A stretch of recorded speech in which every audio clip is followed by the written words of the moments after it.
Yes, I'm Paul Armstrong. I live in Vancouver, and I'm a film and theater producer.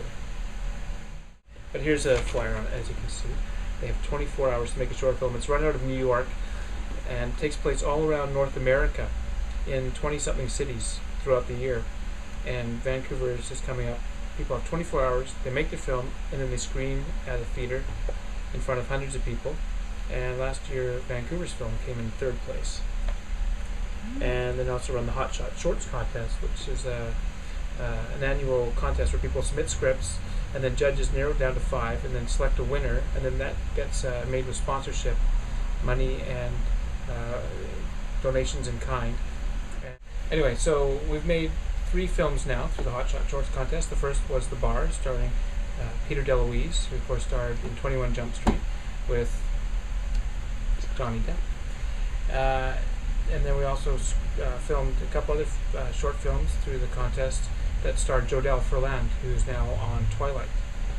So we managed to get well-known actors in our shorts. It really helps get them exposed and around the world. So yeah, we've got a reading coming up of the 5 finalists for this year, so we're keeping that contest going.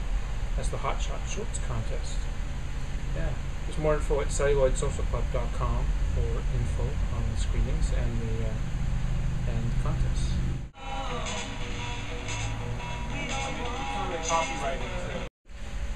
Yeah, so I'm right now co-directing and producing and co-writing a documentary on the 1960s called Revolution. It's all about the cultural revolution of the 60s. So much has been done about the politics of the 60s, the social movements and so on, but this is focusing on the artistic revolution of the 60s and how that permeated society and trickled down to this day. So we're basically looking at the long-term effects of the 60s, asking a lot of the participants if they feel like the 60s succeeded in terms of what they were setting out to achieve.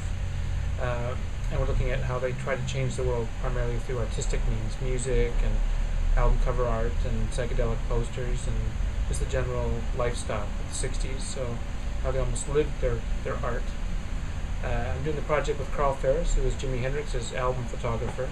He has contacts with a lot of these people we've interviewed, personal contacts, otherwise we probably wouldn't be able to get to them. So Carl Ferris did the Jimi Hendrix Arty Experience, Fisheye Lens cover for Arty Experience.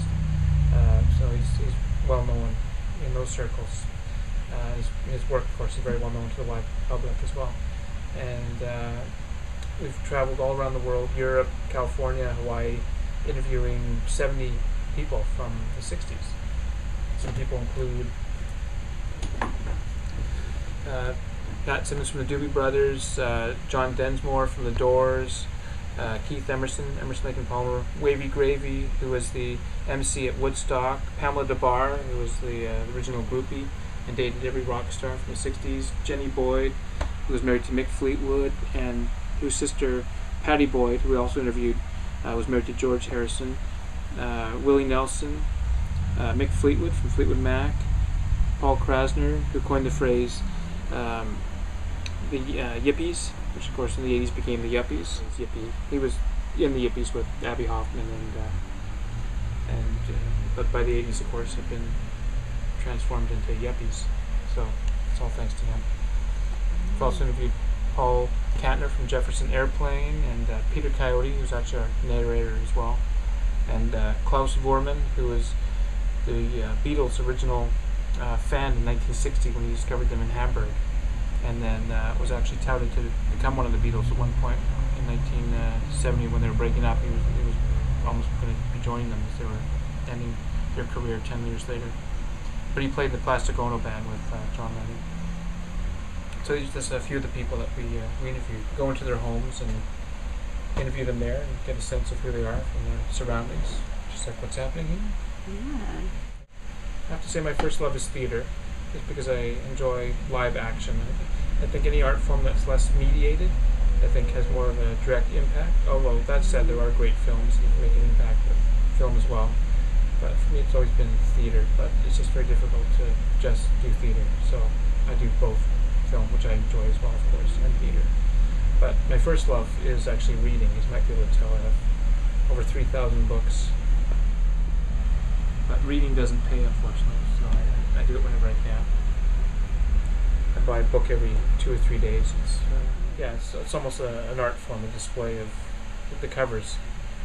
So it creates a montage of cultural history.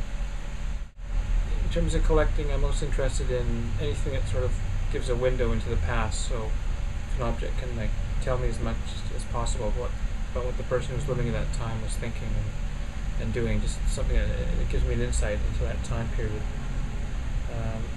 And then also objects that are signed by well-known people I also enjoy as well.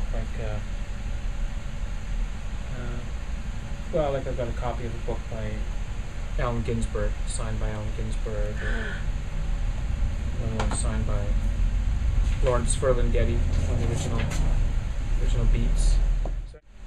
In terms of filmmaking, for people that are just starting out, I think there's no excuse these days not to be able to make a film, because you can buy a video camera for so inexpensive these days, and you can edit it on your computer. So if you want to make a film, there shouldn't really be anything holding someone back.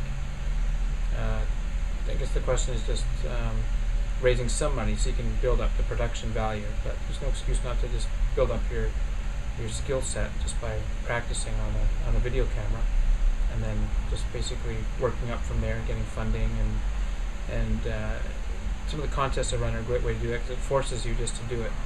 So a lot of people, I think, procrastinate and delay, but if you just sign up for something that forces you to do it, then you're going to get it done. So I think sense of community is very important in filmmaking. Before I went to England, I sort of felt lost a little bit in Vancouver. I didn't feel like there was any sense of community, or maybe I wasn't plugged into it properly. So then when I came back to Vancouver, I thought, well, if I don't see it here, I'm just going to create it instead of complaining about it. So then I started creating my film club, Celluloid Social Club.